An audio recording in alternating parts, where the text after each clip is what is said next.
สบายดีทุกคนสบายดีมุมนี้ก็สวยอีกมุมหนึ่งเนาะอันนี้จะเป็นมุมอยู่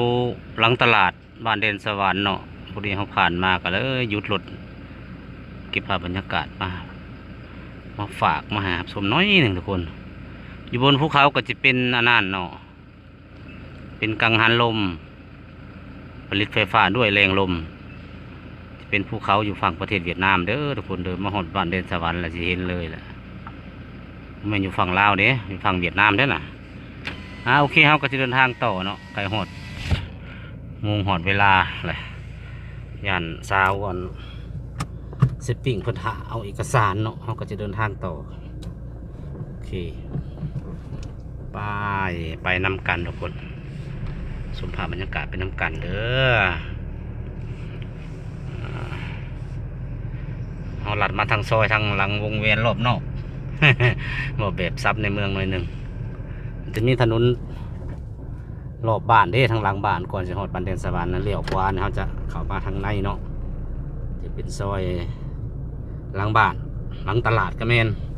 มันจะได้วิวเนาะทางมุมเนี่ยเขาจะเห็นภาพบรรยากาศมุมสูงอย่างสวยงามเลยเดี๋ยวให้ถ่ายก่อนคือหลังบ้านเดนสวรรค์เด้อโอ้ที่เราเห็นเมื่อกี้เนี่ยเห็นไหมนี่มาเห็นมุมนี่ก็งามอีกแบบหนึ่งทุกคนเดี๋ยวสิลงไปเก็บภาพบรรยากาศน้อยหนึ่งอีกนึงก็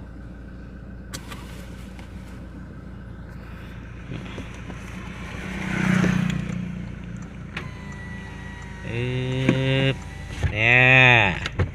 เห็นภาพงามบ่ได้ทุกคนเอ้ยถึงเด็กน้อยจะน้อยก่อนเด้อสิคูขาหน่อยจะน้อยนึงภาพสวยไหมสวยงามภาพงามจักบาทก็งามหลายทุกคน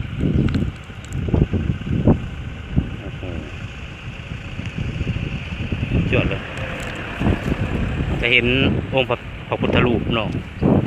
เต็มจอเลยฮะอยู่วัดภูรามบ้านเดนสวรรค์เด้อพุทธรูปองค์ใหญ่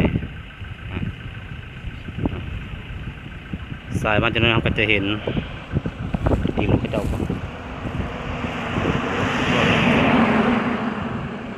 สวยงามมาก